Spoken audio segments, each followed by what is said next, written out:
that the central one is the sustaining power, means is the power by which we evolve. That means we get our sustenance as it is. This sustenance that we have got as a human being, when it is to be manifested on the 5 elements that we have within ourselves, the source is there, but we have to reach it to its different elements.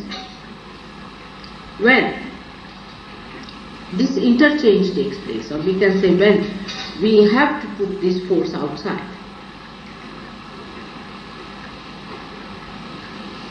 that is to be done through establishment of Dharma on these.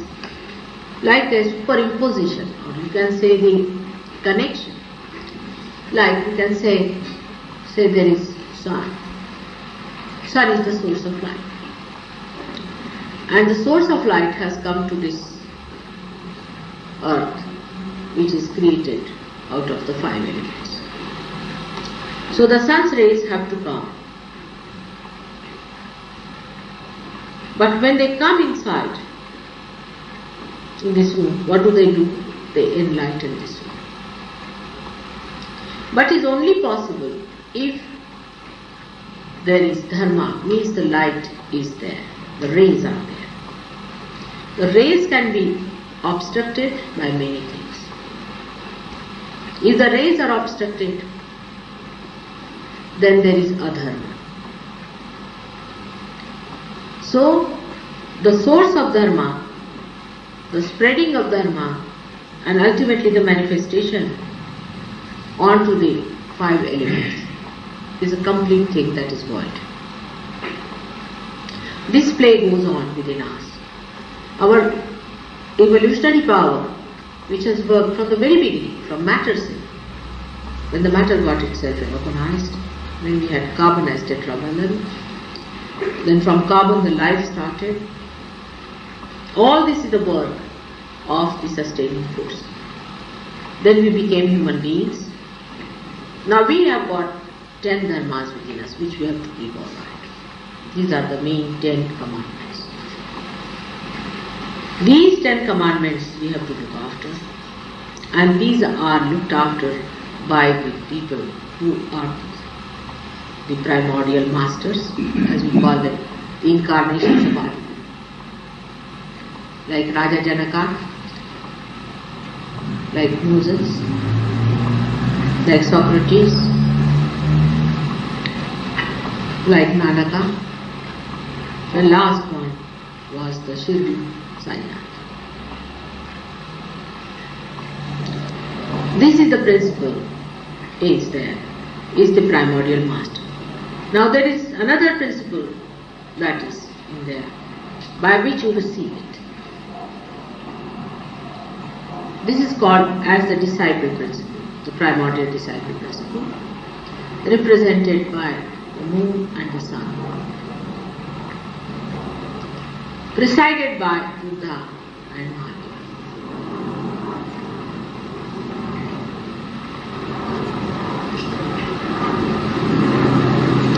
So this disciple element, if it is not in you, you cannot receive it. But when you start receiving it, this dharma gets into you, and then you become the guru. You become the guru when this is completely sustained. It starts as a disciple and then ends up as a guru. This is the void part within us. First of all, as the human beings are, we do not observe the first 10 basic principles.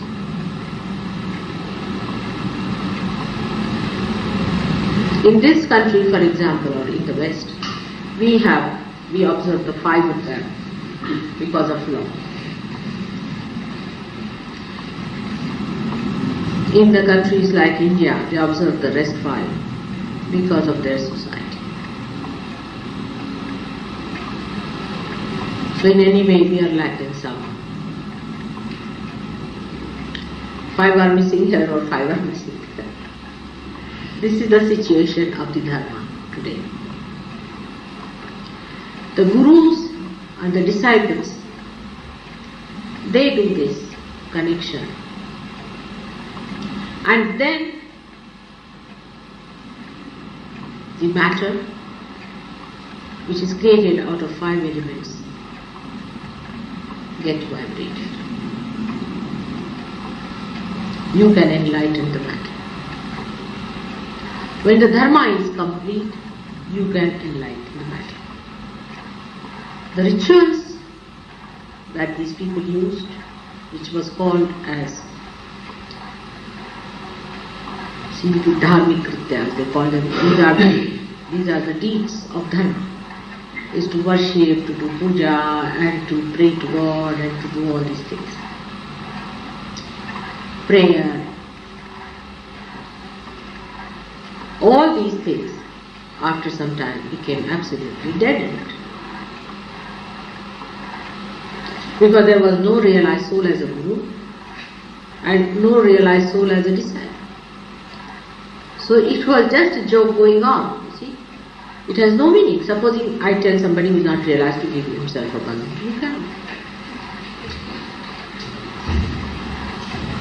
He's coming back, don't you worry. Both of them have run away. Because he runs somehow. The sister is realized, the wife is realized. Born. But the husband is like that. What to do? He came here. Came, ran away halfway. He still cannot decide which way to go. But he touched his hand.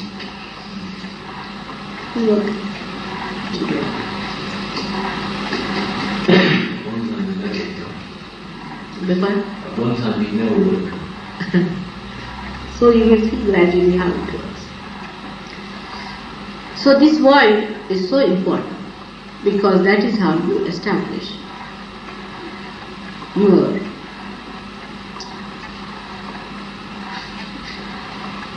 receiving ends in your being, the 5 elements within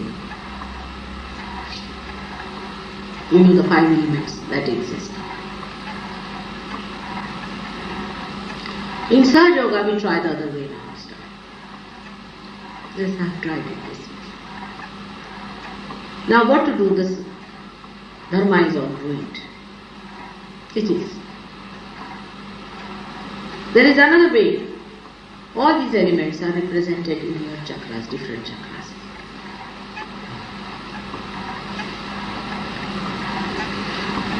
So why not take the Kundalini through these chakras and enlighten the elements themselves? Even there is no Dharma in a person, we can do. But then the Kundalini goes back to all the places which you have missed. But if you have been to some guru and you have bent your head before him, then the Kundalini stops at what? It goes here, there, it just stops. It doesn't go. It's very different. You have seen the void pulsating so badly. It just doesn't rise. It always goes back into that bottomless pit, as you can call it. It's always sucked into that again and again if you have had a guru. So we try to remove the guru from your mind by so many ways. Deny them completely, absolutely, so that they get out of your minds. And again raise the Kundalini. And from the innermost, the Brahma Nadi as they call it, the innermost Nadi, is a Sukshma Nadi. Otherwise you cannot reach there. From outside you go on cleansing until you reach there, you find you cannot pierce it. But outside cleaning helps you in one way, that the Brahma Nadi becomes wider. The Nadi that is in the center of Sushumna. If there is less pressure, then it is a wider one. So for Kundalini rising, there is a better chance. But in Sahaja Yoga, the subtlest of subtlest Kundalini we catch. And thread it microscopically inside. And take it out. And by taking it out, what happens? these chakras definitely get enlightened. They expand. That's how we expand the Sushumna. Expand the Brahmananda. This is the trick of surgery. Because this cleansing is going to take too much time, as you said. The whole thing is to be cleansed out. And then it is to be released. And then you have to meet some guru who has to take it. So this sadachar, whatever Buddha has said, the right action, the right that he has said, is the one that is done. That's what he prescribed. But that doesn't work out with human beings. It's meant for people who are realized souls. Most of these religions are meant for realized souls. We can find them. Actually, realized souls only took to religion before. Those who were born again, Dvija, Brahmins, who took to religion. But the time has come for people who are non-realized also to take to religion and to receive his blessings. Sahaja Yoga is the only way one can do it. Is to take it in the subtlemost, innermost nadi, enlighten every chakra, increase the size of the chakra, pierce a little bit here, then again there is another thread, then again the third thread, like that, and go on expanding. This is the chakra. You are all right.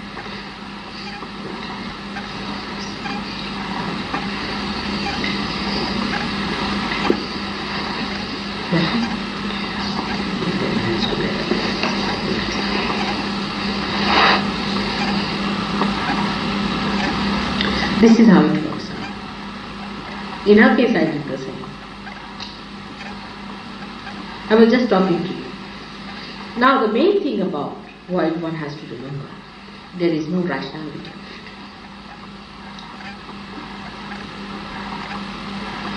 It's the hunger inside the stomach, and hunger has no rationality. If it is hungry, it will eat. It has to eat. No rationality can satisfy it. If you are hungry, you have to. And when you have spiritual hunger, the same hunger becomes subtler and subtler. Ultimately, it becomes the spiritual hunger. First, the hunger starts of, say, food, of primitive things. Then hunger for sex life, hunger for women, hunger for men, then for power, then for money, then the hunger for spirituality starts. When that hunger is concentrated and start rising without any rationality about it, you don't know why you are seeking.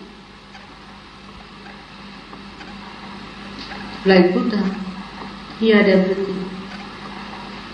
He had a wife, and his father had provided him with everything. Still, his heart was seeking. Why was he seeking? It is the hunger that is not rationality. That doesn't explain.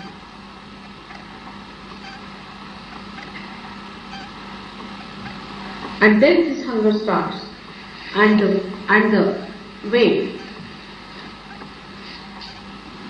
we quench that hunger is that.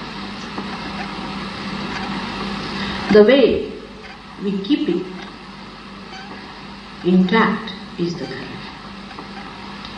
Supposing you are hungry, you go and eat some poison, then it is a dharma. I know you are hungry, but you have to eat proper food. The knowledge about that is dharma. What food you must eat, what books you must read, what people you must meet, how you should live, what should be your attitude towards others, others' things, others' wives, children, daughters, everything relating to the other. All that knowledge is Dharma. But it has no rationality. Like you see a man ran away, say, with somebody's daughter.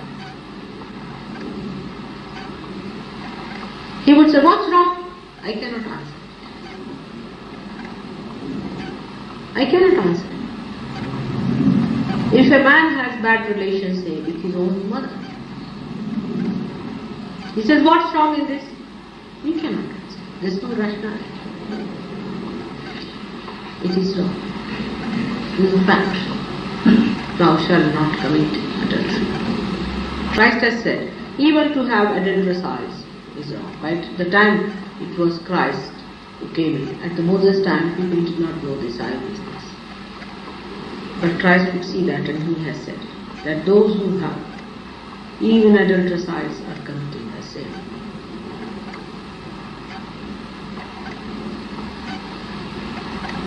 So, how to deal with others? Say materialism now. We are so attached to matter. This is also a problem of the Navi. Materialism is a false identification with matter. All false with matter, with human beings, with books, with all that is created, is the problem of Navi. So you can understand how important is Navi.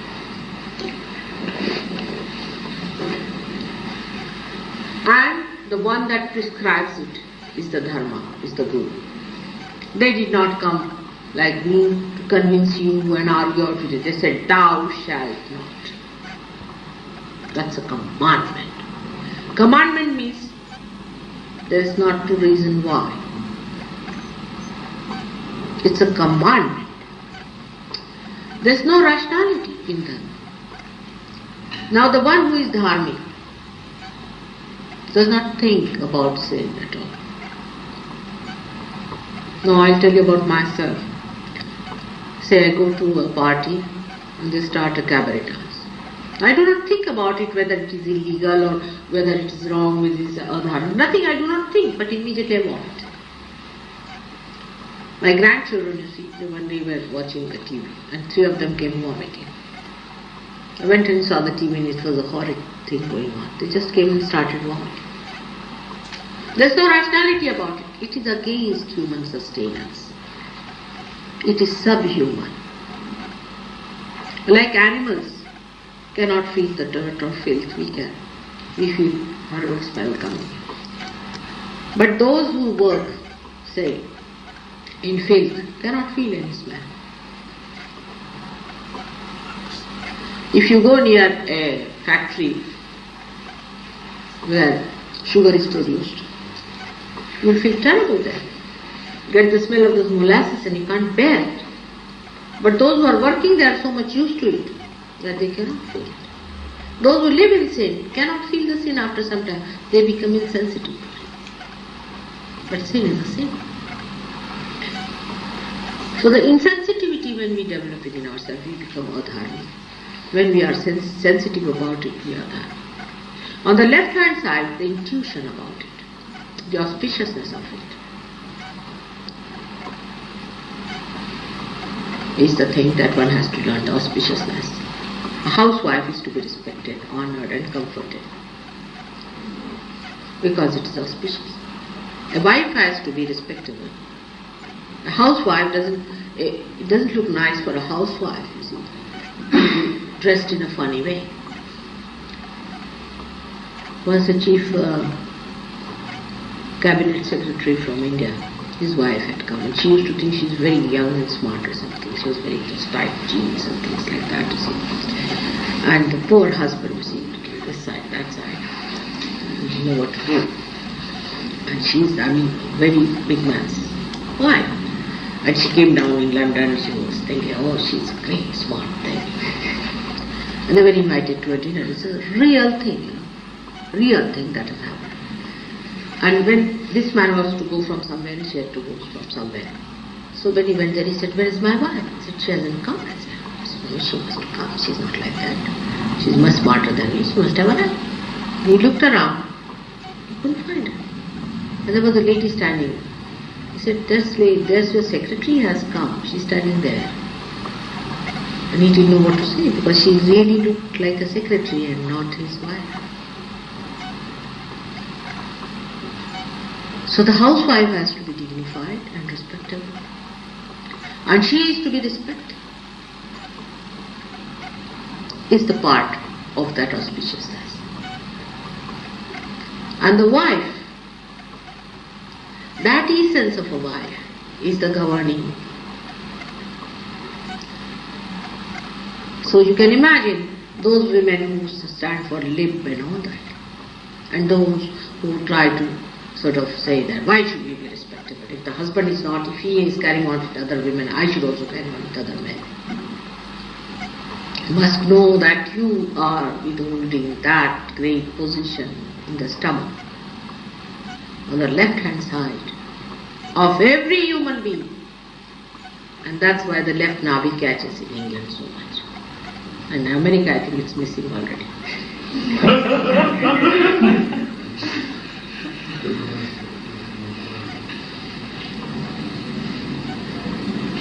So that is to us, to a man, you see, who is so developed and so he thinks no end of himself, you see, and the civilization where work is so important and money is even more important than work is.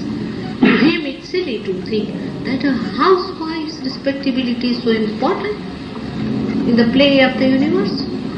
Yes, it is. Where the women become respectable. The whole, you see, that's the breaking point of the society. There the human beings will start destroying. That's the real atomic bomb you have got.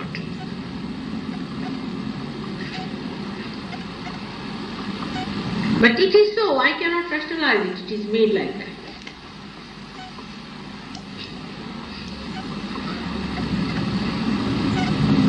All the gurus have said you should not drink, even Moses. Every one of them has said you cannot drink. Means take any kind of alcohol or anything that will take away your awareness, because that is the place of your awareness. In the sense that whatever goes wrong here spoils your attention. And if your attention is spoiled, your awareness is spoiled. The attention is here. The attention is in the stomach, in the void. So how important is your attention? Wherever you put your attention, that works. When you are realized, then your attention is realized. Wherever you put your attention, it works like a spear. It works like a sword. It works like a loving hand. It works like a kiss. It works like a comforting heart. It is an enlightened attention in your stomach. You see, the mother has a child in the stomach, the woman. How it looks after the child. A little pain. How it protects. All that is there is given to us through our gurus, our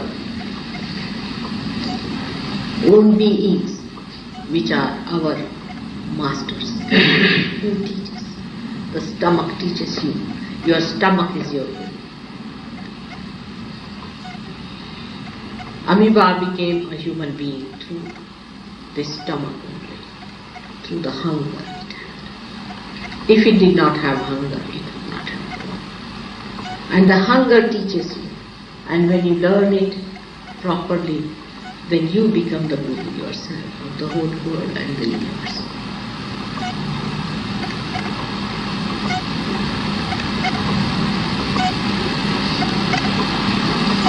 Void, that's why, is very important. And when you have had bad gurus, you have read horrible books, accepted them as facts and truths, then your void gets spoiled. your attention gets spoiled. It goes to wrong things. Attention, when it works through your eyes, can also go to wrong things. Everywhere, wherever the attention moves, it can do wrong things if it is adharmic. But as I said, there is no rationality about it. Dharma is to be accepted. You cannot rationalize it. To a point one can. But how far it harms you, you cannot rationalize.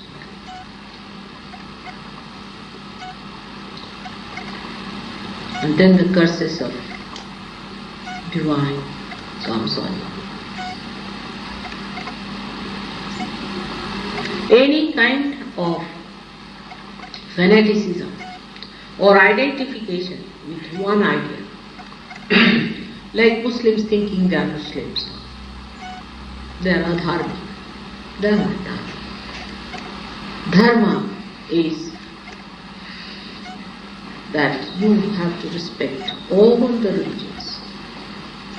It is a sin not to respect any incarnation. It is a sin not to respect any religion. And to identify with one and denounce the other.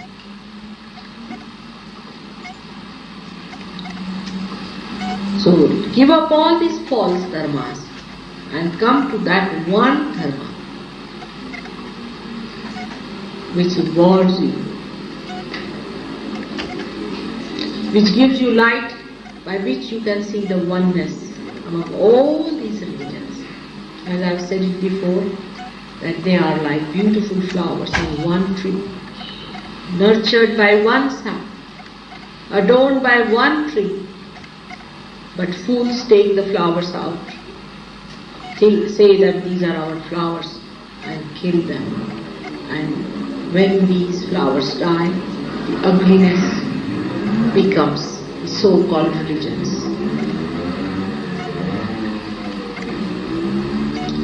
So in essences, respect all the religions and all incarnations.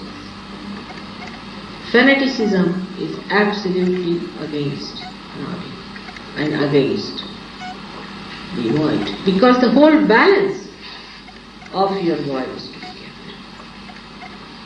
In a very subtle and subtler form, you will be sticking on to it. Say you are born a Christian. So whatever you may try, you cannot get out of this feeling that we are Christians. You will have much more respect for Mary in heart than for, say, Lakshmi. While you are a Hindu, you will have much more respect for Radha than for Mary. That will be lingering on and lingering on. When you develop that balance overnight, then you are Dharma.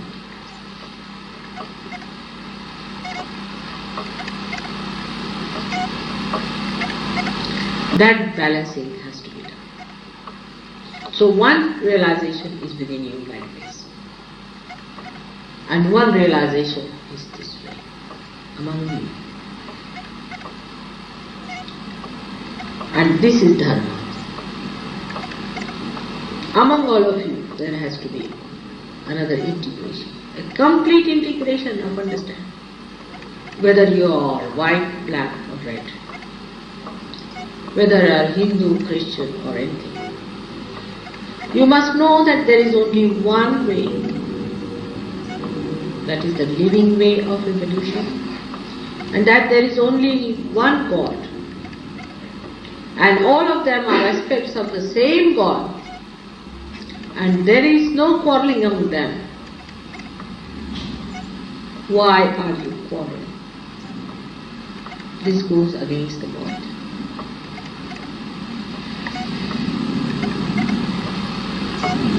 Complete integration works out in the stomach only.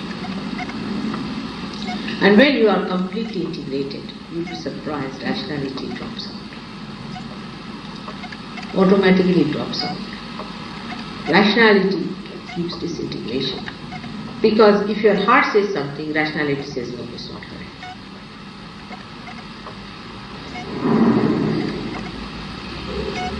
But if you take out your rationality there and just see for yourself, then wisdom comes in. And you just do it, whatever is wise and good for your spiritual life.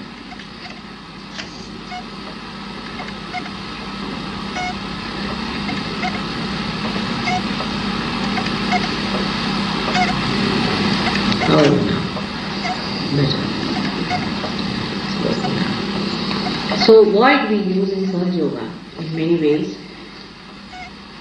First of all, we have to see the void of a person, how he has got the void. You can see it very easily because it might be pulsating. Maybe not be in your presence, I don't know, but in my presence it does.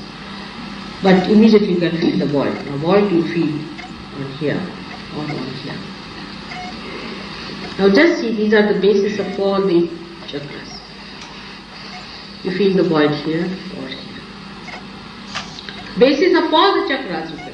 So you can understand how important this void is. Now, if it is catching here anywhere or catching over here, then you have to ask the person about these various points. Whether he is a materialist, whether he is a fanatic. But these questions you cannot ask directly. If I say, are you a fanatic? He hit me hard. You have to be very, very clever about it. Now how to ask a person whether you are a fanatic or not? Very easy. Say he is a Muslim. So you just ask him to put your hand, saying that, should I put some kumkum on your head? His fanaticism will come out. I can't do this. If he is a Christian, then you just ask him, can you put a swastika on your head? Cross he'll accept. Swastika, no, I am not Hitler. That's how you can make it out, whether he's open-minded or not, by suggesting these things. So then he comes out with his fanaticism. Then what do? You do not condemn him as a fanatic. No. That won't be Sahaja style. It's alright, I won't do it. The cross will help me alright. Right, take the cross. Now if I say that cross was for swastika, then it became cross. Will you be angry? Gradually. But if he is a fanatic, you go outside and tell Muhammad Sahib to beat him nicely. He will do the job. Shoe beating is very necessary for all the fanatics. Nice shoe beating. But fanatics are one of the most difficult ones. Then those who have been to other gurus also will be showing. These days you don't get fanatics so many who come to Sahaja Yoga. Mostly they are guru bitten. You see, there are frost-bitten people, there are guru-bitten also. Mostly they are guru-bitten. Then you ask them, have you been to a guru? What your guru has done? This, that. If you tell them sometimes they can be fanatically attached to their gurus, then they might be angry. They do it. But what to do? You see, sometimes you have to tell them. Is the food? Yes. It's food, they are looking after food, we are having a nice time. Otherwise, if you have to cook also, then all your attention is there. It's much better than your ashram. No headache, nothing, you are having a nice time here, and their food is ready, now serve, come and have the food. The better one. So, the right track, we are talking about void. I sit here.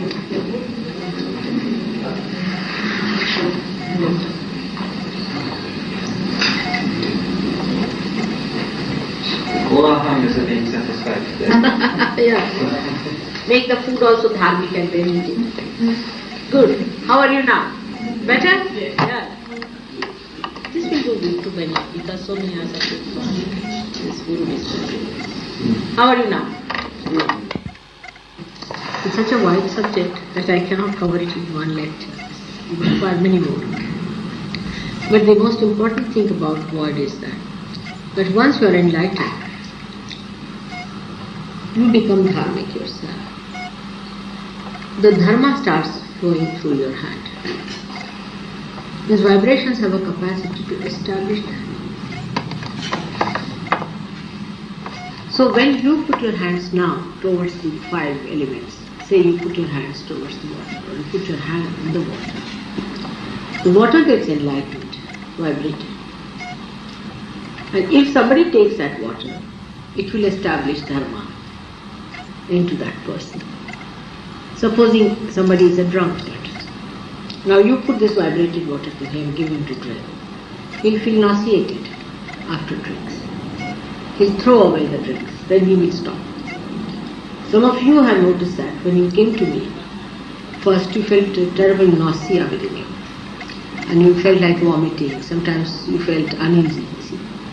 So these vibrations through the water now pass into your stomach and they establish dharma there, the proper relationship. It so happens that if you go on taking this water, the right side is that physically you feel alright, and the water can give you such a power that you may never get cancer of the stomach, never get any trouble with the stomach. But left side, it has greater power, this water, that it cleanses you, your sins, and puts your attention, fixes it up on Dharma. So your attention doesn't go, you are not tempted. That's how you have seen people who come to Sahaja Yoga can give up drinks easily. Because it turns your attention towards Dharma. Then if you want to take drinks, you just don't feel like after some time. You feel like vomiting, you feel like headache and all that. And it happens so easily. Now we know somebody here. He gave up all his drinking in no time. Otherwise it's not possible to do. But because of this happening in the stomach, now you cannot drink. Just imagine. This is the great thing about Vojt is that once you are enlightened, you can give something to the nature. You have been drawing everything from nature so far. First time now you start giving something to the nature. And what you give to the nature is so nourishing to it also.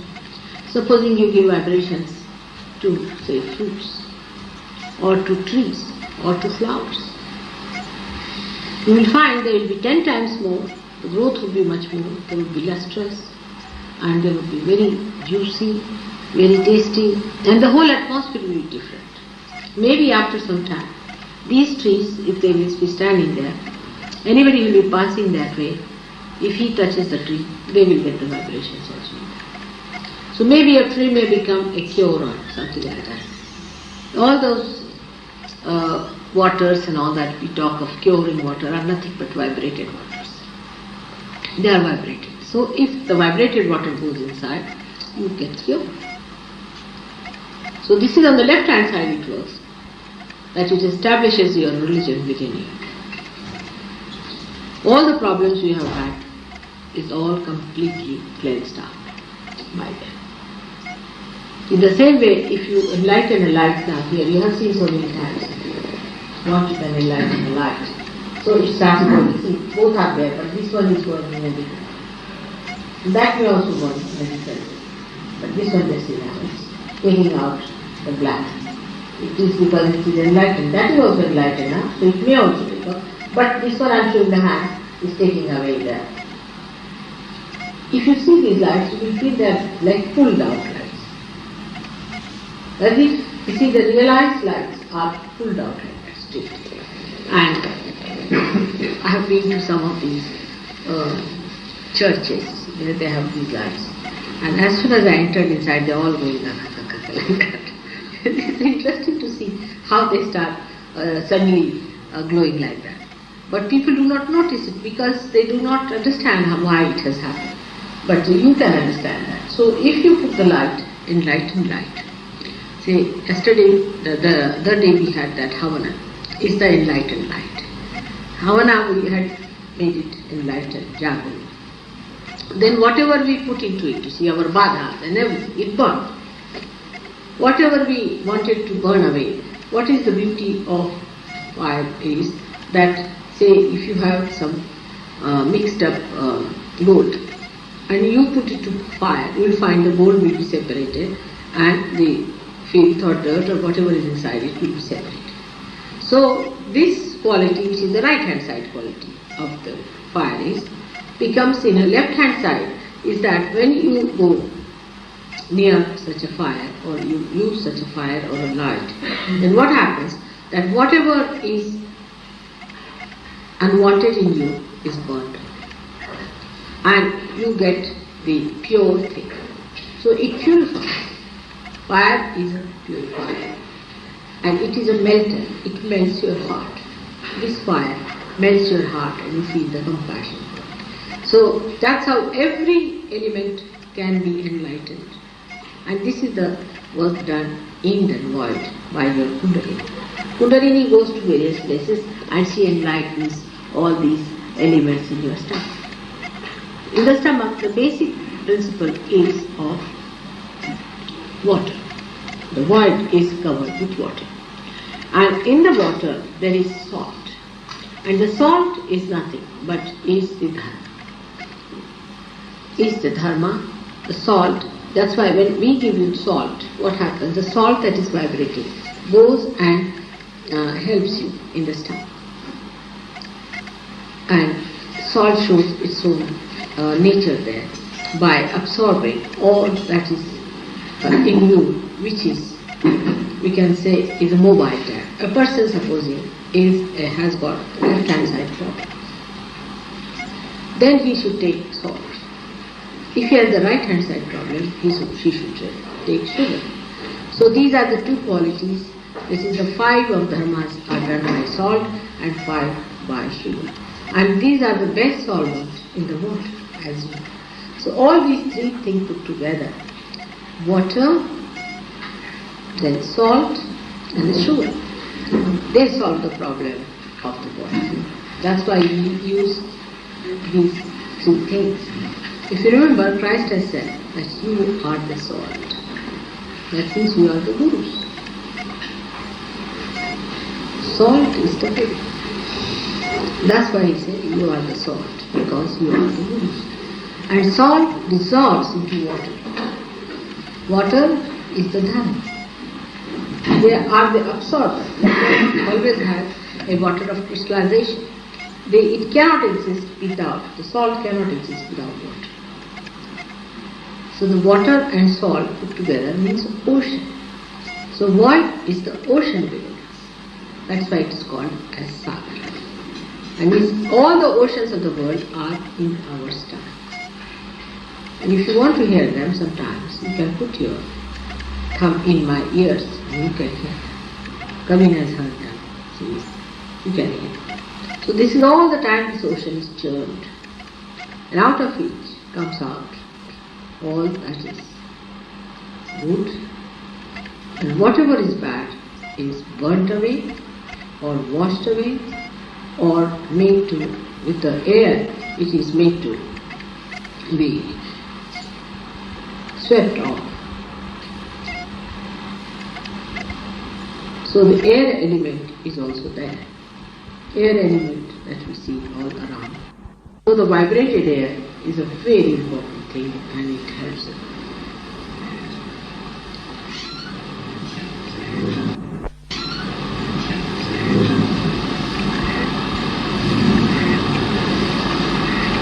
So I have talked to you about all the 4, but the 5th one is Akasha, is the ether, that's it.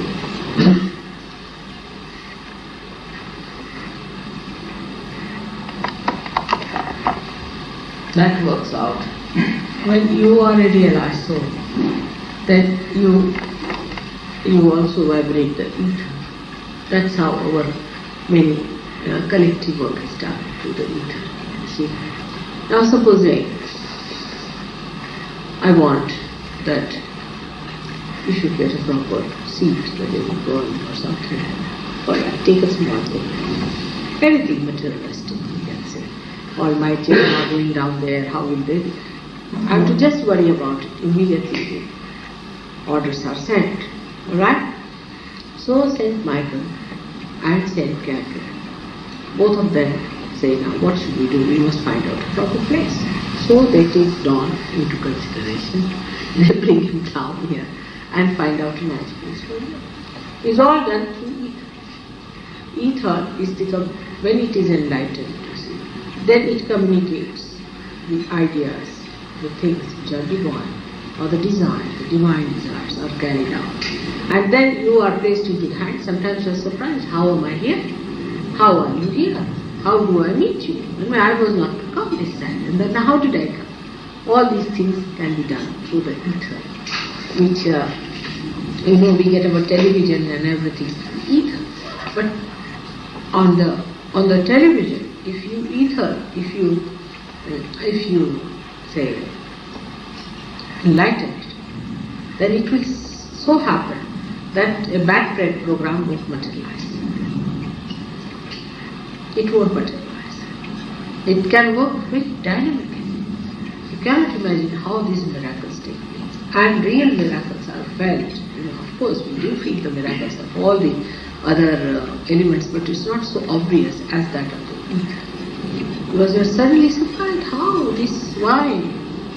And it's everybody surprised at it. Oh, here in the plate you get all this. So this is done by ether, and it is so miraculous, that it is hard to believe that it is possible. Now this ether works daytime and night. It doesn't take rest anymore. It's all the time tattvara, means it is all the time ready to work out the divine will. All the time it is ready to work out the divine will. It doesn't wait. It doesn't wait for anyone to give orders or anything. Just waiting there. As soon as it sees that this is desired, all right, nothing is to be told, just to desire, and you say that, oh, what will be happening to such and such person? Finish. It is being transmitted. The same ether that transmits the air transmissions which you receive on the radio transmissions, the same one, when enlightened, does all this. He works it out, everything that you want, it works it out. And that's how the angels show their their miraculous feats. But it is worth noticing all that and watching it and witnessing it and noting it down, how it helped and how it worked out. And it also, ether when enlightened, brings people closer to divine power. It arranges and organizes. But now, one would ask, what is the necessity for God to have such complicated methods of enlightening the matter? Why not it has already the enlightened matter? This is a question one should ask. I'm asking as you people are there. So I'm asking you. Let's see the answer. That's your problem. Yesterday I told you to say that I'm not guilty. It's just a joke you are enjoying. You're just playing games with yourself when you say that. Because you like to play such terrible jokes with yourself. Don't say that to God at all.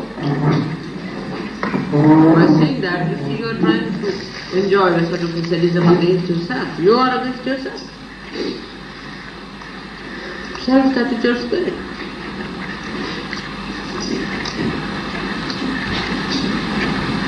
That's what it feels like. That's not a good thing. It's not what is wanted. It's not that is desired. So, Just don't play on it.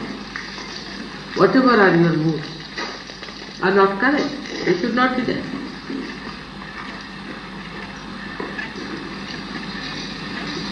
By your moods you are lost. Sometimes you get this mood, sometimes you get another mood of aggression. You are in a temper or something like that. And sometimes you get into this kind of apologetic mood. Both are useless, absolutely useless. Just throw them out. Why should we do it?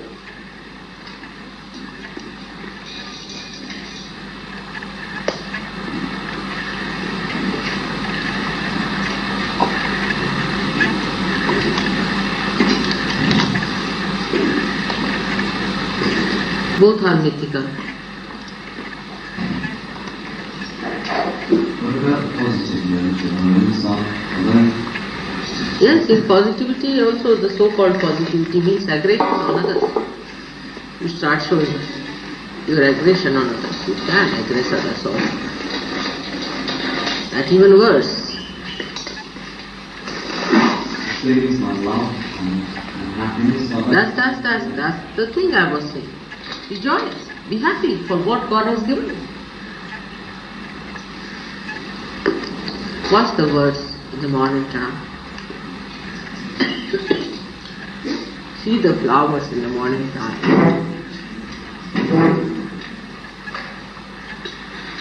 What do they have? They are standing in the sun, in the rain. They are facing the nature all the time. Imagine the delicate petals of the flowers. Do they show any signs of negativity or of aggression? They only emit fragrance. Till they live, they will emit fragrance. When they will die, they are not possible.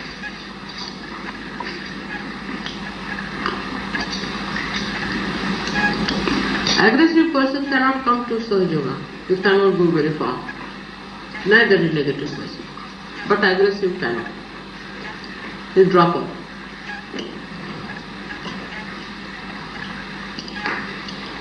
Sahaja Yoga recedes from such people.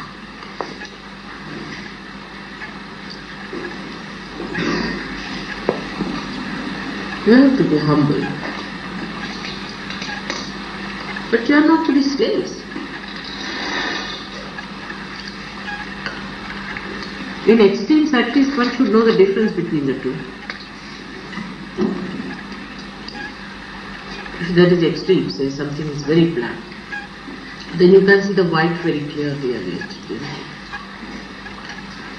And when you know how to move from one extreme to another extreme, you should be able to see both the things very clearly. And that's how you come to the center.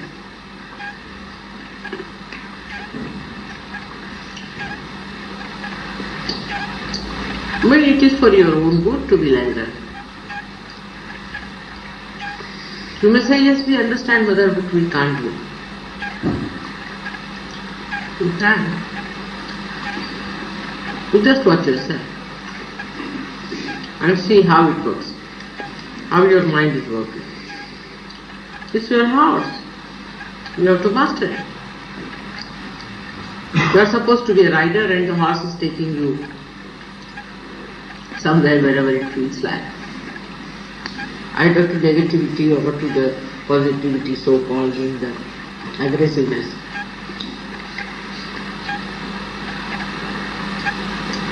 It's the horse that is leading you, not you are leading the horse. What kind of a rider it is. And the horse is like a pendulum.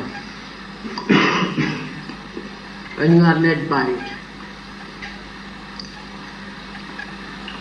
And when you identify yourself with that horse, you think what to do, it is happening. You can control it.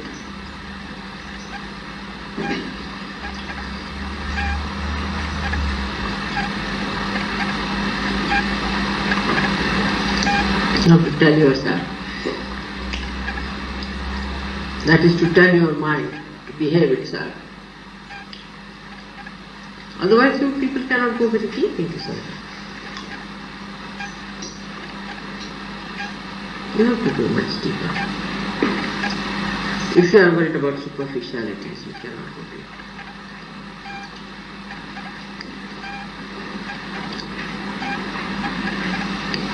Deep down is the truth. There lies all the joy.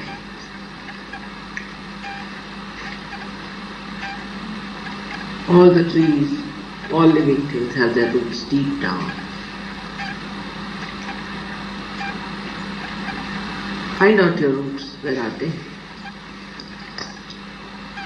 They are all embedded in your heart and your spirit.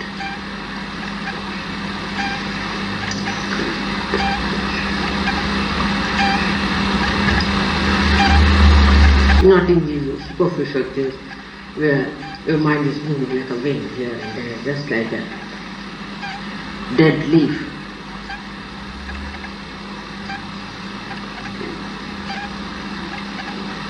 If a big train is coming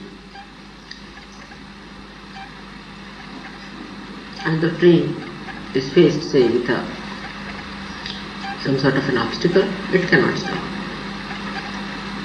But if there's a little worm, and if it wants to save itself from the train, it can. It can hide itself into something. You are not a worm, you are a human being. A little living thing can do that much. You are a human being. And if you cannot stop yourself from your destruction,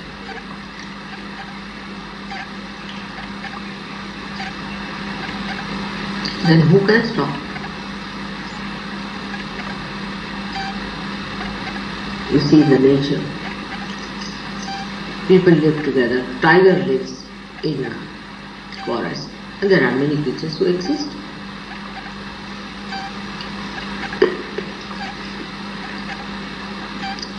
But if human beings cannot save themselves, with all the brain that they have, the dynamic stuff, with all the energy that they have, with all the discoveries that they have made,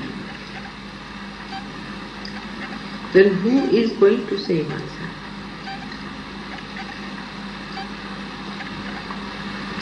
Either you aggress on others or you kill yourself. And then what should Mataji do? Or what should anyone do under these circumstances? But to make you face it.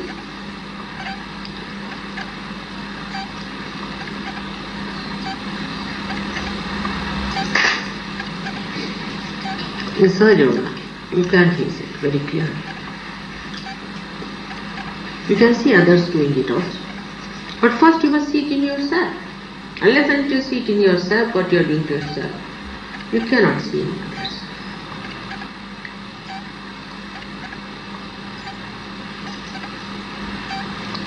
When I say you see it in yourself, you become self-centered. I mean, anything you say can be twisted. When I say you see it in yourself, that means you detach yourself and see in yourself. What is your mind doing? That's how you can learn others. Also that they are doing the same. Like a person is fond of good food. If he can see that he's hankering after good food all the time, he's thinking about good food, his mind is something like that. If he can see that, he can correct it also, if he can see it. Apart from that, when he sees somebody doing it, he would not hate that person, but he would help him to cure. On the contrary, I have seen those who are like that hate the other person, make fun of the other person, while they have the same weaknesses. Why? Why it happens? There's a psychology behind it. Because that one which is doing like this wrong, you hate. You hate that one, subconsciously. And that's what you hate in others. but that is consciously. If you hate that part in you consciously, there won't be any problem. That part which is negative, the part that is telling you all these things, the part that misleads you, the part that spoils you, the part that covers the self in you.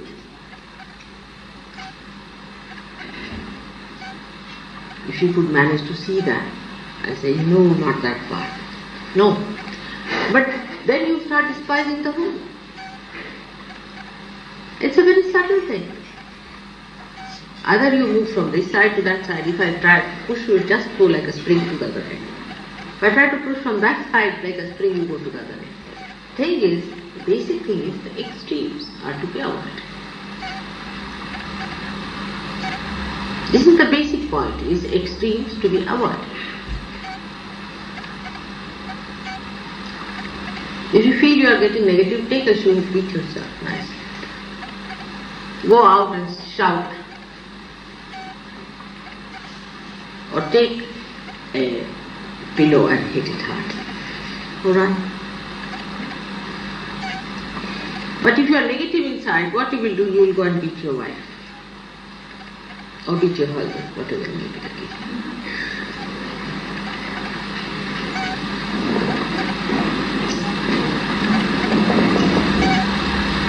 It's a very simple thing for a surgeon to do. Is to be amused about yourself. Just be amused. Look at this Mr. So-and-so. Now see. When you start seeing yourself like that, you see, be amused at yourself. Oh, so now Mr. So-and-so is coming up like this. Oh, come along, come along. Now the vanity. Come along. I would like to see the vanity that I have. See Mr. Ego coming up. Now here Mr. Ego standing. Then you start seeing. Be amused about it in the real sense. And you will be surprised that these things will drop off.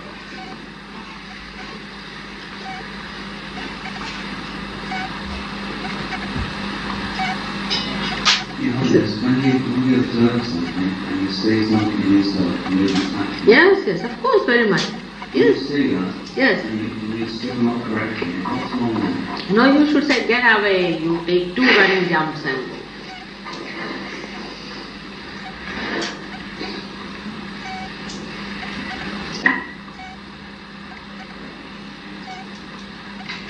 That will help. If you want to have phraseologies, I can tell you. But I think you are much more equipped in English language with all the beautiful humor that you have. Just play that on yourself. See, humor is a beautiful thing that you can really play on yourself. Instead of playing these melancholy songs and foolishly indulging into all this romantic nonsense, better play some humor on yourself. Sit down and read some humor and enjoy the humor upon yourself.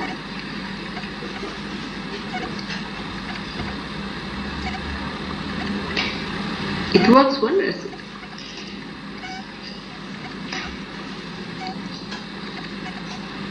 And those who know how to laugh at themselves are the best people.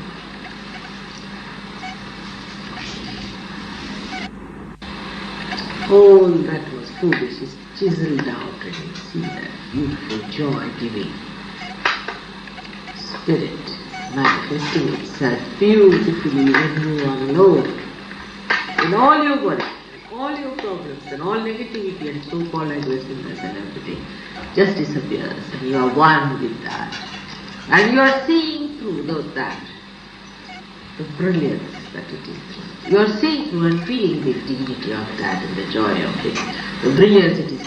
Just think if you are the sun and you come and you see the sun coming, the rays coming and working it out and curing and changing the colors and giving life. Imagine how dignified you feel and how beautiful you feel. But you don't feel vain about it. If you are that, you just don't feel that there's something special about it. You just see it. Vanity comes when you don't have something. When you have it, you say, it's all right, it's me, it's just flowing, it's just watching how beautifully it is flowing. Because of scientific research in the psychological sphere, this myth has come to us that if you try to enjoy something like that, then you become proud. So you just don't enjoy. I mean, the sum total of the whole thing is psychoanalysis, that you don't enjoy anything in life.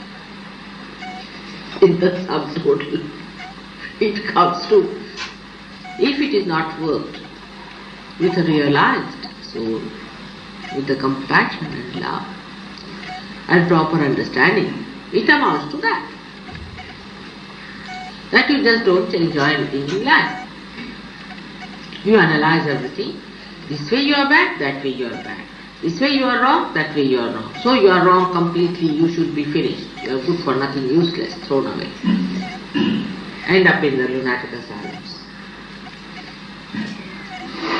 Or in some other wretched place, which is not meant for human habitation at all.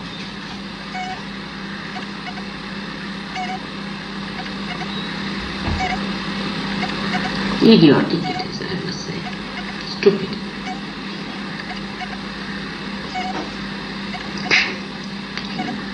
It is like we call it in Marathi Dupatne, is a thing we use for burning the incense, you see. It is hollow on this side and hollow on the other side also, because the one side is the stand and the other side is where you put the incense. So you take that dupatna and you ask for something. See, something is given on this cup, you turn it round for the other side. So the other side feels hit, but this side that is filled in is gone. So you go to see, you want to see the other side now, that what is left in the other one is nothing is left altogether. It's finished. So it is said that hati dupatne dile, means this dupatne is that thing, is given to you in the hand. So first you see this side, you try to feel the joy in the cup. Alright? Then you turn it round to feel the other side of it. But this side you have to receive it and the other side is the subject.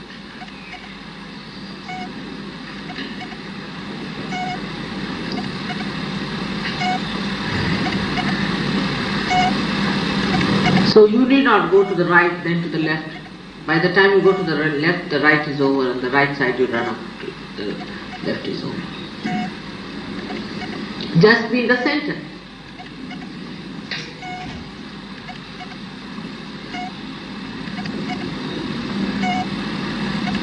Push yourself in the center. Just be there.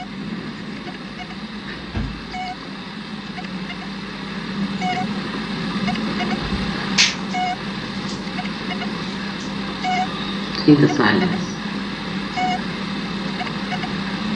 Silence of joy calls me.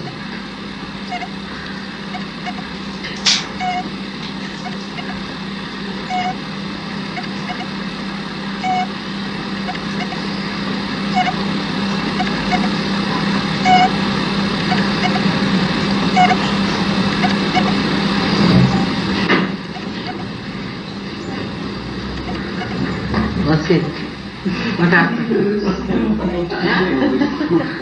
Sleeping. She was sleeping. That's the best. Huh? So perfectly regular and peaceful.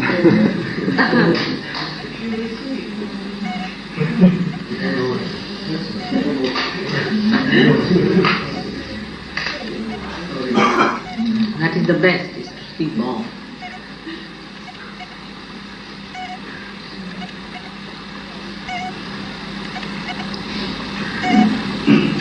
Now, any questions? How far would you be concerned with other people sometimes? Was it? How far should? Should you be concerned with other people? I mean, such a situation where you think that we should have a better understanding. Yeah. And yet, you know, you don't want to tell them for whether you're stupid, right? And so we try to be something. We still draw a back. Yeah. I would say, you see, Rajesh, that you have wisdom. All of you have your wisdom. And you tell them in a way that would carry the cool, as they say. Because if you tell somebody you are stupid, I mean, he will make hell for you. You better not do that. Alright.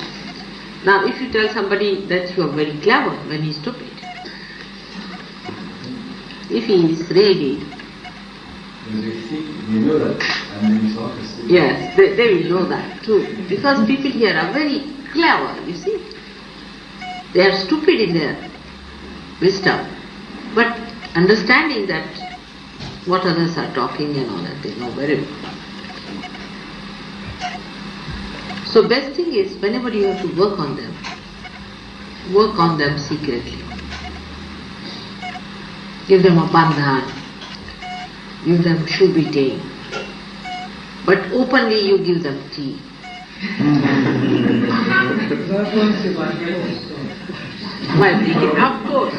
Of course. Keep Mataji's photograph and the candle there, and then invite, give them tea, give them some chanas. You see, that's how you have to work with these people. Because they don't understand this. They may be clever. So give them some chana. When they want to have some water, give them vibrated water.